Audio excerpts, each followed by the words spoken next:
Howdy, good morning. My name is Rob and you're watching Junk Monkey Treasures. I'm just an old treasure hunter. And although I go out hunting for treasure, sometimes treasure comes to me. You folks have probably heard me mention this a million times, but I am a watchmaker. That's what I am by trade and have done for nearly 40 years. And sometimes people bring me watches that they just want to sell. Now, I haven't been buying a whole lot of them recently, but yesterday one came in and I let the owner talk me into buying it. Really couldn't afford it. But her asking price was such that I couldn't afford to let it walk out of my store. So I ponied up and I bought the watch. And what I bought was a lady's Rolex reference 6917, which is a Rolex Oyster Perpetual date. It's a very basic model that is a step above the all stainless steel one. Only one step though. The watch was very, very dirty and needed a new crystal. I just happened to have a new old stock vintage original, factory original crystal for it. So I dropped the movement out of the case, pulled the case and bracelet apart, run them through my ultrasonic cleaner, installed the new crystal, and brought it home. This morning I got up and all I was going to do today was list. I've got a ton of stuff to list. I still got all of that horror VHS that we picked up from Goodwill, the 2 bags of Lego that we picked up. There were quite a few minifigs in it that we're going to make pretty good profit on. And I still got that, what is that? Mortal Kombat bookends to list. And that's not even scratching the surface of all the stuff that I list.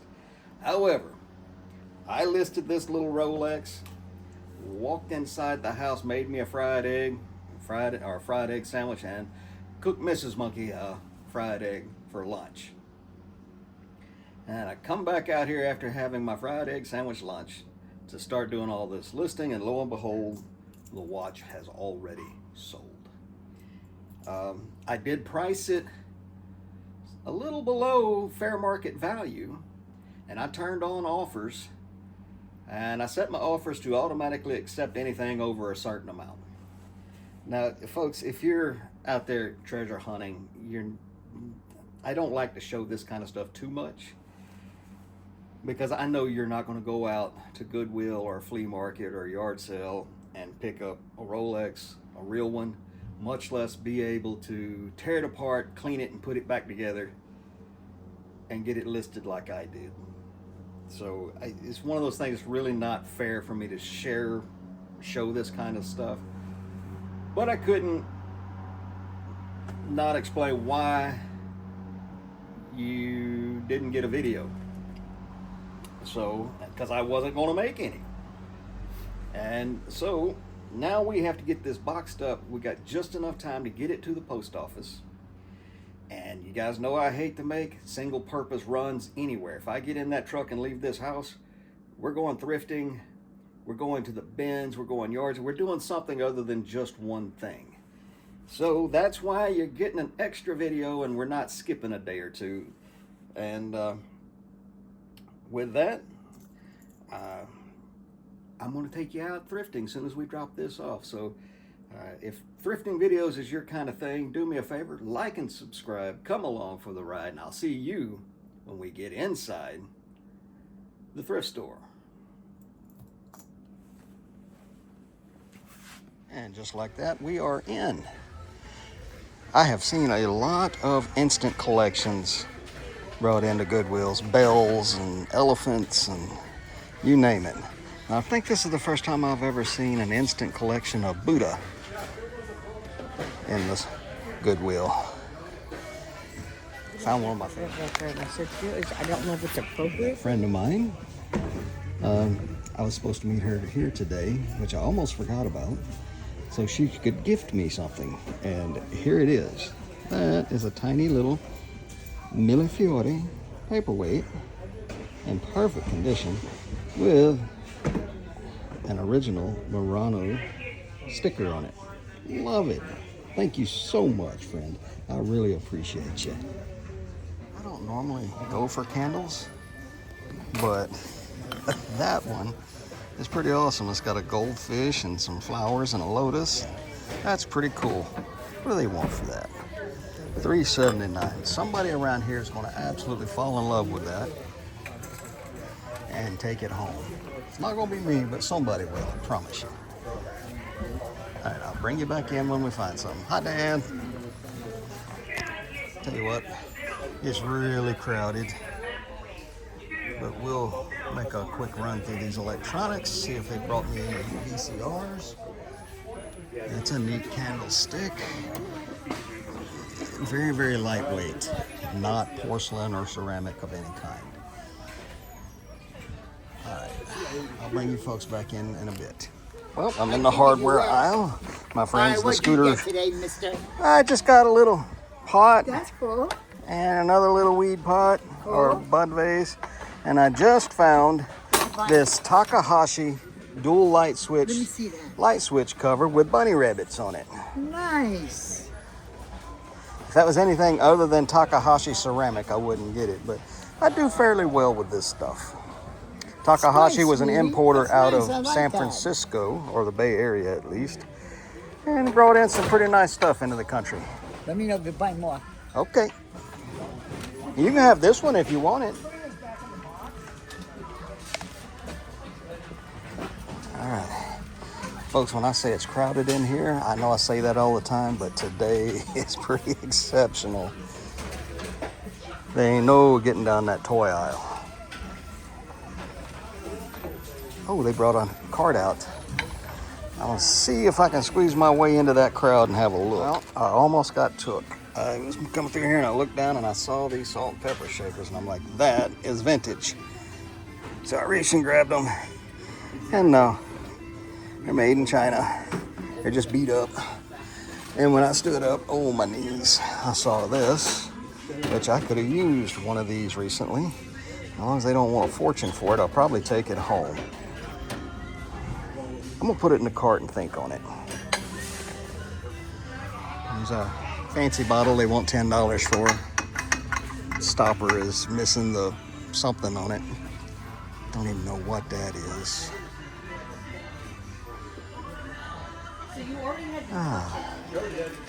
Running into everybody that I know in here today. I don't normally come in on the weekends. This area was crowded when we tried to come through earlier. Disc players, CD players, DVD players and stuff. I heard some guy call this a DVD rewinder earlier. It's probably a DVD recorder or disc drive. DVD-R, yeah, it's a DVD recorder.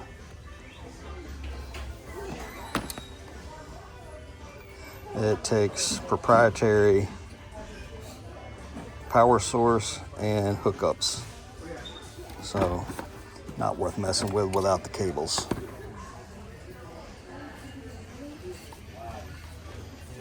Get a look over here.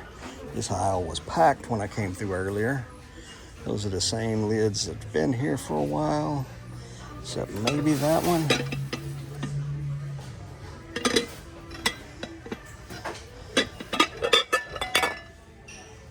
$3.49. I don't know if that lid's worth it or not. I think we're gonna put it in the, oh, no, chipped. We will put that right back over there. Sake set.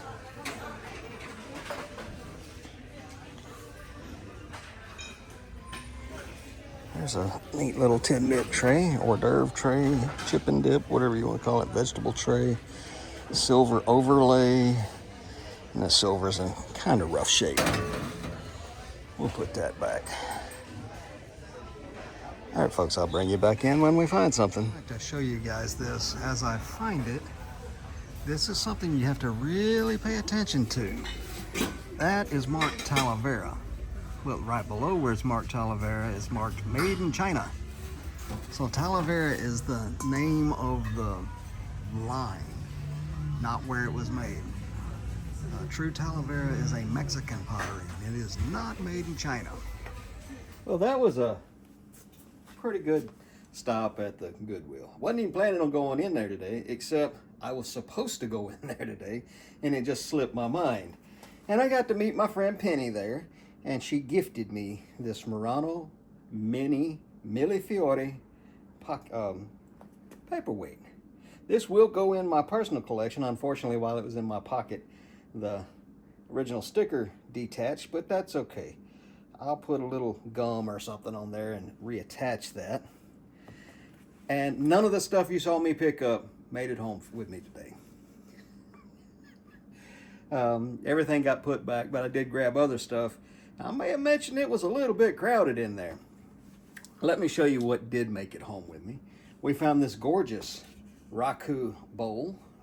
Raku pottery is fascinating, and this one is signed, and it is absolutely gorgeous. If you're not sure what Raku pottery is, it's a Japanese style of making pottery, and if you want to see something just mind-boggling, just get on here on YouTube and just search Raku pottery and watch some of those videos. It's pretty interesting how they get these finishes on these pieces. So that's a good piece. We paid $4.50 for it. I do real good with these on my live sales. It's been a while since I've had any, but I should be able to get somewhere between $15 and $24 for it. Next thing I did, and we may have seen me pick this up in an earlier video. It's just a little vase with a heart at the bottom of it, and it was only 79 cents. And the reason I picked it up this time is because I just remembered, hey, February is right around the corner. It's way closer than you think. And that will be Valentine's Day. So from now until then, anything that I can connect to Valentine's Day, like flower vases with hearts on them, that I can pick up fairly cheap, I'll pick them up. And then early February, late January, I'll have a Valentine's Day special sale live on Knickknacks. I also picked up this gravy fat separator. Paid $4.79 for it.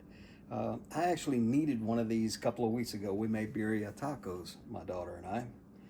And we needed something to separate the fat from the consomme, because you dip the tortillas in the fat to grill them up.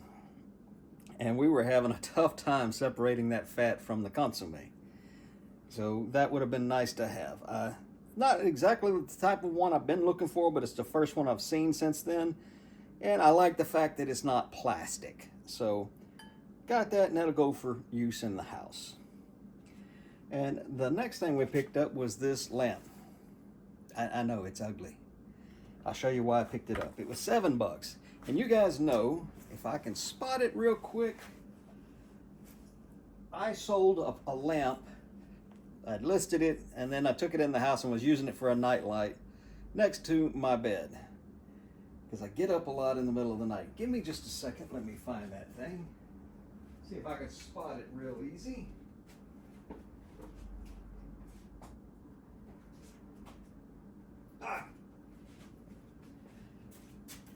Found it. There it is. So I found this one at the bins in a recent video. So it has no harp and no shade. We only paid 10 cents a pound for this, and it only weighs 2 pounds, I think. At 2 pounds, 3 ounces. So a little over 20 cents. We paid a quarter for it, might as well say.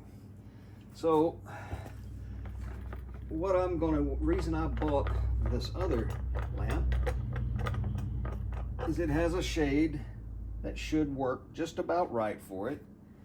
But better yet, it has this style of harp fitting for it, so we can swap these parts and pieces out and get our new lamp usable. So another personal use item. And that's all we got for the day. Now listen, if you've been hanging out since the beginning and you're more curious about the Rolex,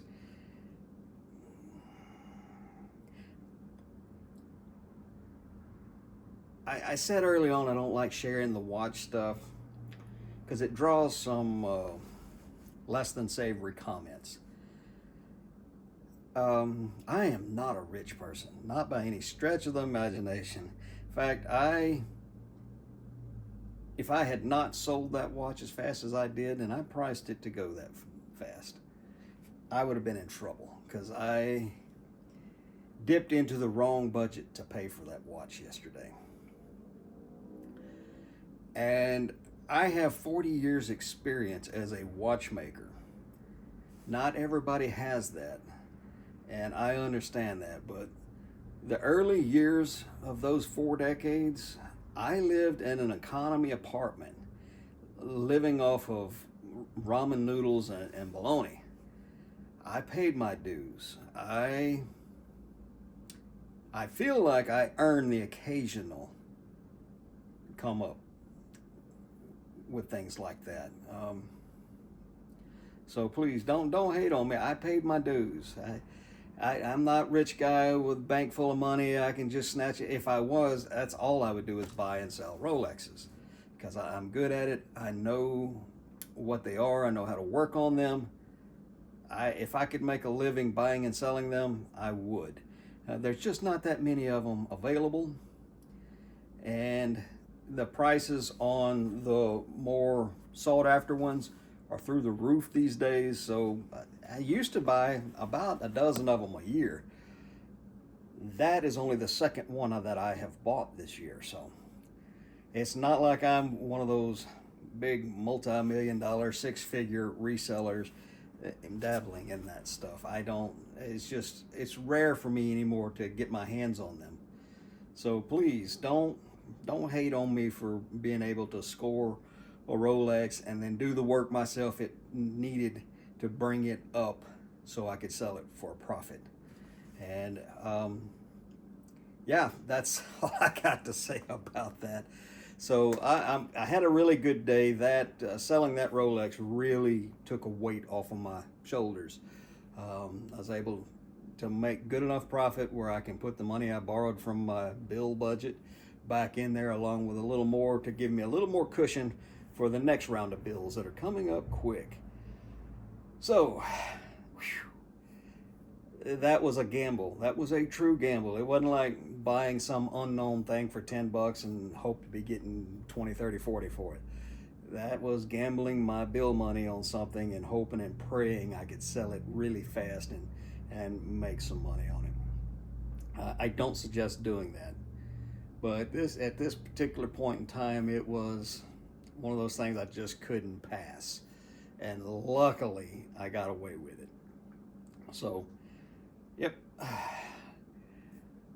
I don't know what we're going to do tomorrow for a video. A lot of work around here still needs to get done. A lot of listing needs to get done. If you guys want to see kind of what one of my normal days is like when I have to catch up and spend time working instead of going out treasure hunting. If you want to see some of the behind the scenes stuff, let me know down in the comments and I'll film a few clips throughout a normal day where I just stay here at the house and list all day and clean and organize and show you some tips and tricks around the shop that I use to help me do this kind of stuff. Anyway, thank you all for being here with me. I appreciate each and every one of you going on my little treasure hunting adventures. I hope to see you in a future video. So y'all come back now. You hear?